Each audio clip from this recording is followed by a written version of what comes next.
just in case you've been wondering how come not so much news is coming out of the battlefront in Ukraine, and is there a stalemate now? Have both sides now dug in and generally lobbing artillery at each other, and the battlefront isn't moving? Now, factually, that's true. The battlefront hasn't moved for some time since the Russian armed forces completed their occupation of the Luhansk province. Since then, they haven't made much progress, nor have the Ukrainians made any progress. Looks like the war is stalemated. But that may be about to change because the Russian Ministry of Defense has issued a statement that they were on an operational pause. Remember, in an earlier Cut The Clutter, we had said that Russia has announced an operational pause, which the Western side has seen maybe time taken out to lick their wounds, to reorganize, regroup, get more ammunition, get more troops, and also reposition their forces or rebalance their forces, as military commanders say. Now they say the Ministry of Defense in Russia has issued a statement that operational pause ended on July 16, which means now they are poised for a fresh attack or a fresh series of attacks or fresh warfare, and that also shows that you should now, you as in Ukrainians, should brace for more attacks, and also the rest of us in the world should also see what's going on. Now, they've said that, and in response to that, there is a long article and very detailed article in a publication from which we quote often, that is the Institute for the Study of War, ISW. Now, they have an article by Carolina Hurd, Grace Mappes, George Barrows, Frederick Kagan. And that article says that now that this pause has concluded, chances are, and they also speak from some information and some ground buzz and some understanding of the tactical situation, that once again Putin has given his forces the orders to capture Kharkiv. Now, Kharkiv is, I would say at this point, okay, I'm not saying it, it is widely believed is the second most important city in Ukraine. In fact, in my book, it will be the third, because I would still consider, or maybe even the fourth, I would still consider Lviv, from where the access from Poland sits. Lviv and also Odessa are also very important strategically, because Odessa is the biggest port that Ukraine has on Black Sea. Nevertheless, Kharkiv is a very major city. We remember that Russian forces had gotten very close to Kharkiv, in fact, partly inside Kharkiv, and then they had been driven back. And as they were driven back from the outskirts of Kiev, they were driven back from Kharkiv also. So as we sit right now, Russians are still in defensive positions around Kharkiv, because that area is also the closest that the Ukrainian forces are to Russian border. And it's from there that they can occasionally deliver pinpricks inside the Russian territory.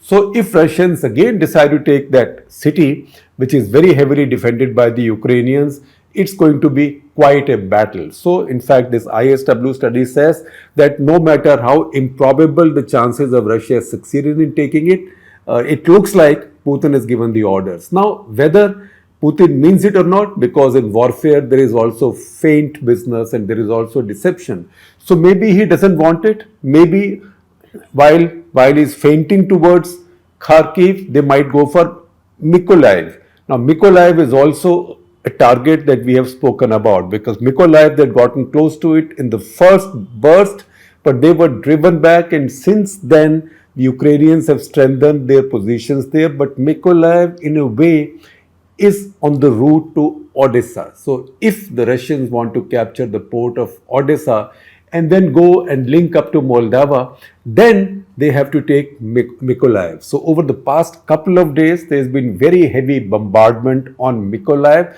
So it looks like it could be there, it's there as well. So we don't know, but something is bound to happen. It does seem like that. Now, I will talk about two things. One, about what is changing the balance in the war. Because every war, I've said this several times, every modern warfare on the ground is won or lost by artillery. The times when soldiers put bayonets onto rifles and steel clashed with steel, it looks very stirring in the movies. But that era ended. In a way, I would say that era ended for us in India, say from Kargil. Kargil was 23 years ago. So Kargil, yes, soldiers had contact with each other, they saw each other, they fired at each other. But the kind of modern warfare now takes place, it's rare that soldiers come face to face. It's done from a distance. So artillery actually accounts for almost 90% casualties in modern warfare. And what Russia has, Russia's strength is massive artillery. So it may not be the most sophisticated, it may not be the longest range, but now the best artillery that the Ukrainians have now received, and I will talk about that, is HIMARs. I will talk about the system in a bit. Now, HIMARs have a range of 84 kilometers because these are like tube-launched missiles. Russian artillery has less range, but what happens? All of Ukrainian army at this point has just over a dozen HIMARS systems. That's all. Whereas the Russians could gather maybe 100 guns, 200 guns, 300 guns firing concentratedly on a city.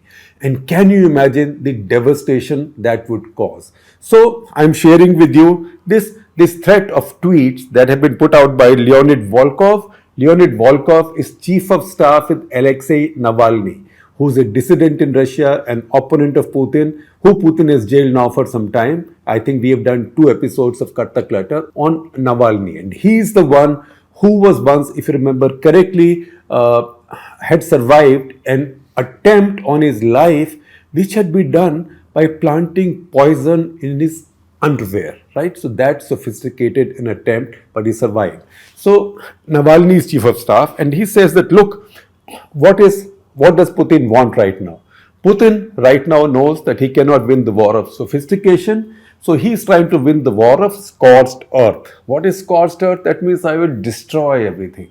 That means get to a target which Ukrainians are heavily defending, unleash maybe 300, 400 guns on it, pounding it all the time. Russians are not short of ammunition. They can keep producing more. Also fire rockets at it. Russians have now fired, missiles at it. To call them rockets is an understatement. Russia by now has used maybe upwards of 3,000 missiles over Ukraine. Now all of that coming down, what does it do? One, it breaks the morale or the will of the defender, no matter how well dug in they are. And second, they begin to get the sense that this is unsustainable, or maybe this is not worth defending, because civilians start to leave. You are defending a ruin. So at some point, they evacuate from there because they know that as long as they are there, they are a target. And the Russian artillery can get them. It doesn't have to be accurate. If every hour 300 shells are dropping on a city, they don't have to be so accurate. They'll just cause destruction nevertheless. That is scorched earth. And once the Ukrainians move out, then the Russians send their troops, and there also, instead of the regular troops, they send Wagnerians. We've talked about the Wagner group, which are like mercenaries, and also Kadyrovites, who are Chechens, like Chechen mercenaries, and also some of the DPR militias. DPR is Donetsk People's Republic, as the Russians call them.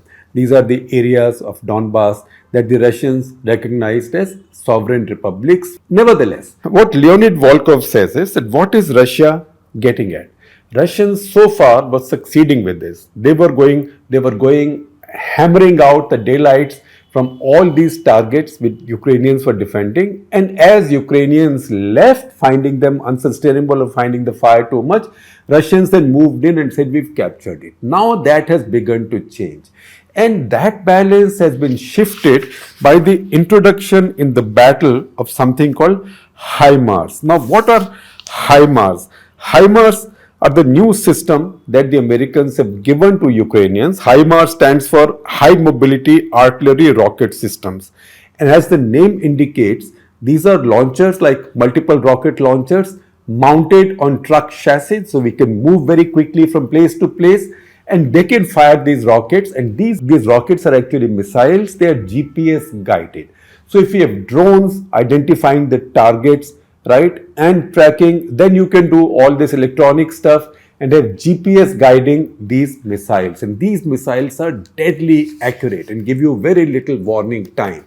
And 84 kilometer range means that these can pretty much fire from a place where Russian artillery cannot reach, because Russian artillery does not have that much reach. So for Russians to attack these HIMARs, and Russians have talked about this, that they have to take out the HIMARs, they have to either send drones, and they are short of drones, and also drones can be shot down, because if you are sitting with HIMARS, you are also protecting that area, helicopters or fighter planes. But once again, Ukrainian air defenses from the ground are now very strong because a lot of missiles have come in. So that is why these ones have changed the balance of the battle on the ground. Now, there is a story on HIMARS that today Suchetveer Singh, one of my youngest colleagues, has written. So please read that story. But I will tell you, HIMARS fire what is called as MLRS, or multiple launch rocket system, which means multiple tubes. You've seen them. You've seen the Smersh system. Indian Army also has those. Those are Soviet origin, Russian origin systems. Russian Army has any number of those, but those are not guided. These are guided, and these have the range of 84 kilometers. So you can fire from where the other guy can't reach you, and you can fire very, very, very accurately. And what has happened as a result is that nearly a dozen big Russian ammunition depots and command posts have been blown up because of this, and we've seen pictures and videos that come out every day. In fact, if you look at those big explosions, you know that an explosion of this size can only take place as a result of a big ammunition depot being hit. So that is where Russians are right now hurting. The latest one, of which we saw pictures and videos, was a place called Nova Kakhovka. It's in Kherson Oblast or district. That's where a big ammunition dump was hit. And in fact, if you look at all the OSINT information, looks like 12 major ammunition depots, Russian ammunition depots or command posts have been hit. So we don't have to take everything that Navalny's chief of staff says at face value, right? Because he's a partisan. But because we know he's a partisan, we'll talk about it with the qualification that we know he's a partisan. So he's saying, what does Putin want? Putin wants a ceasefire, right? He wants a ceasefire. Why? Because he can then say, my going to war in Ukraine wasn't really a war. It was a special operation to achieve my objectives, which is freeing, quote unquote, freeing Donbass, and then weakening Ukraine, and then getting a ceasefire. And he says that he will then use that ceasefire. Maybe it can last for years. And you know what happens? Once there is a ceasefire, there will be a demarcation line.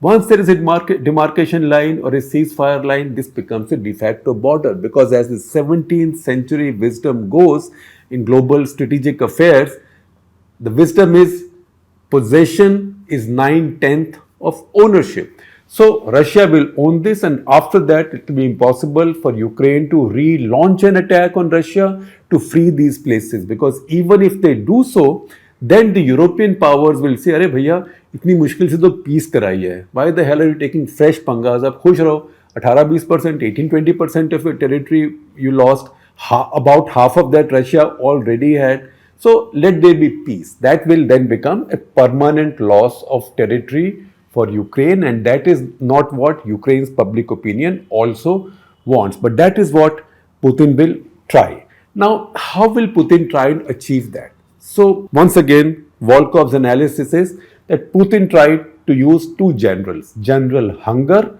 and General Winter. What is General Hunger?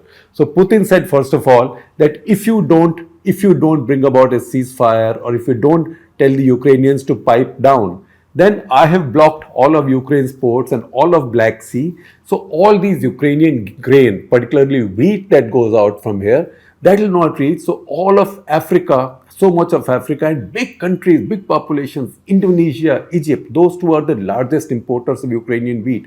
They will all starve.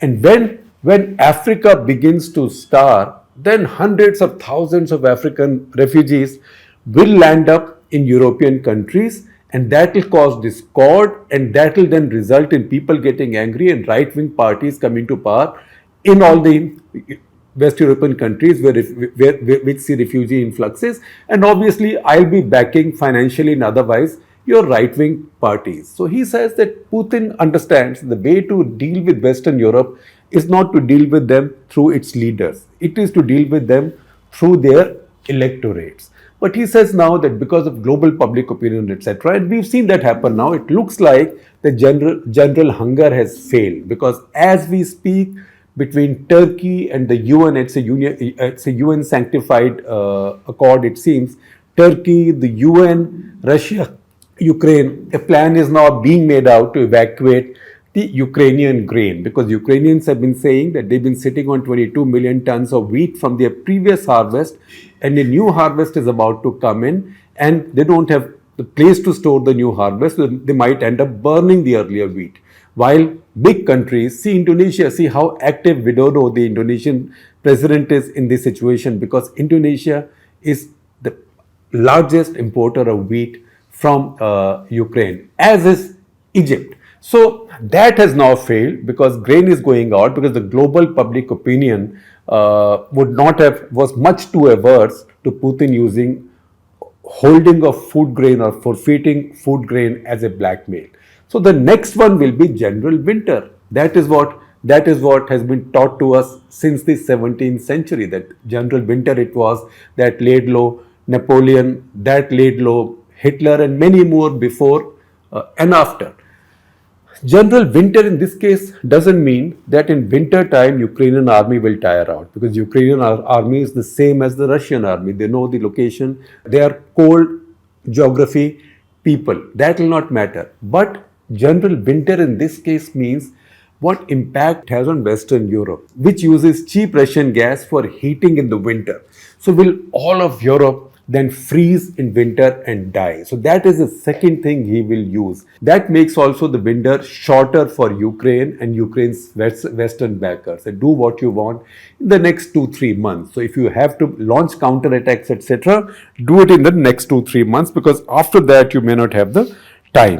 Now that's why Ukrainians have been asking for, they've got HIMARs and MLRS systems. These systems which fire rockets or missiles, which are called M142, are only 84 kilometers range. What the Ukrainians are asking for, they are asking for the next stage or next step up in these missiles, which is ATACMS. What does it stand for? It's Army Tactical Missile Systems. These are made by Lockheed Martin.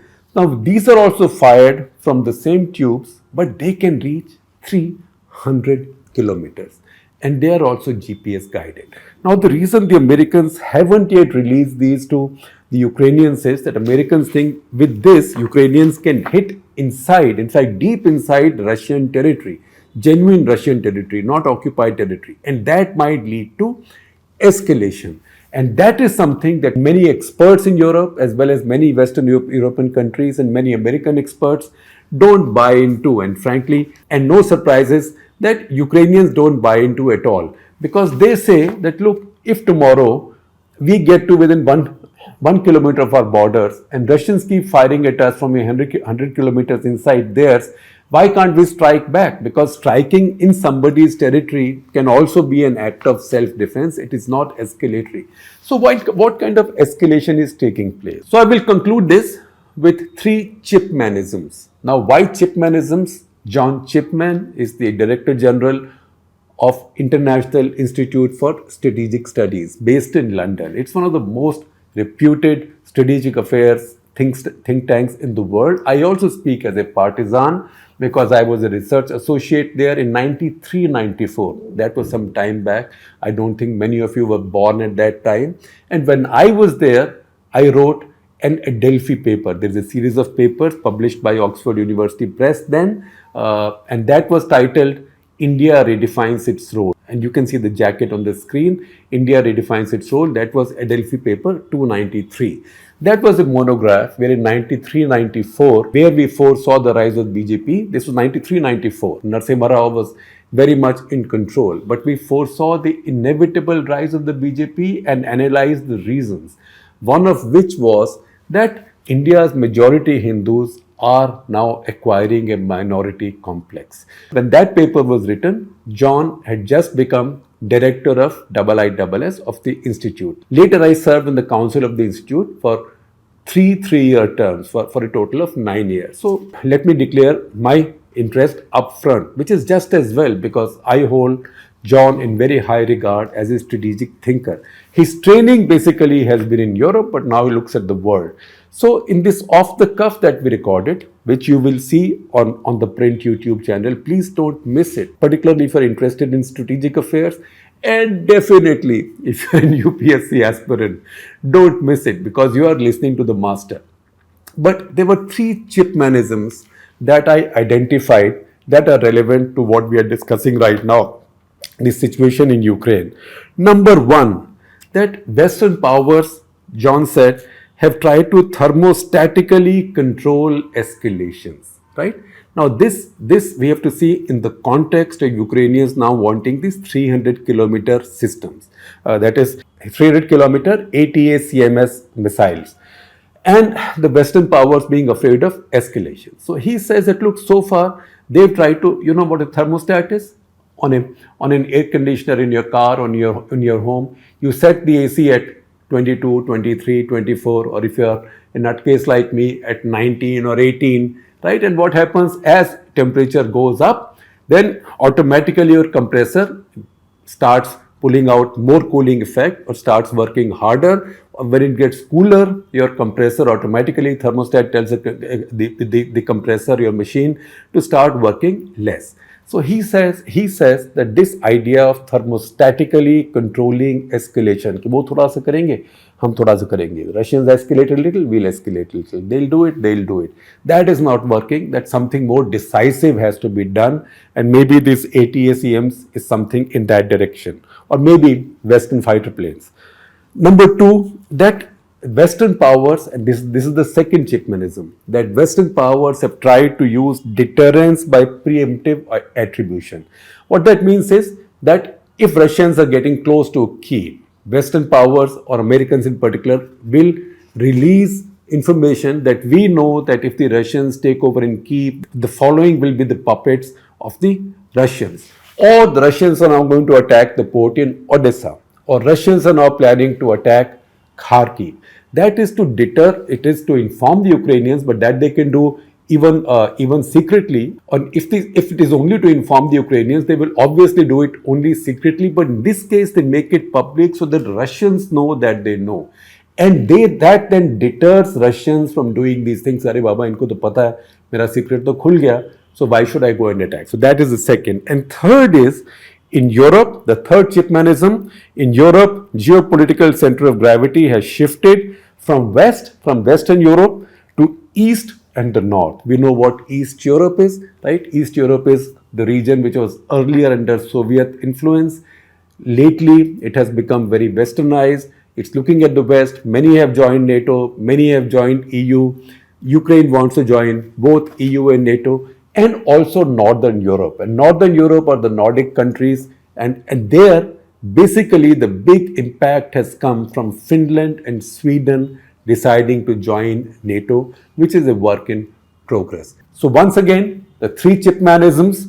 One, Western powers are trying to thermostatically control escalations in Ukraine, and they have to rethink this policy. Number two, deterrence. Western powers have tried to use deterrence by preemptive attribution, and that has partly worked. And number three, in Europe, geopolitical center of gravity has shifted from West to East and the North. Watch the full interview on the Print OTC.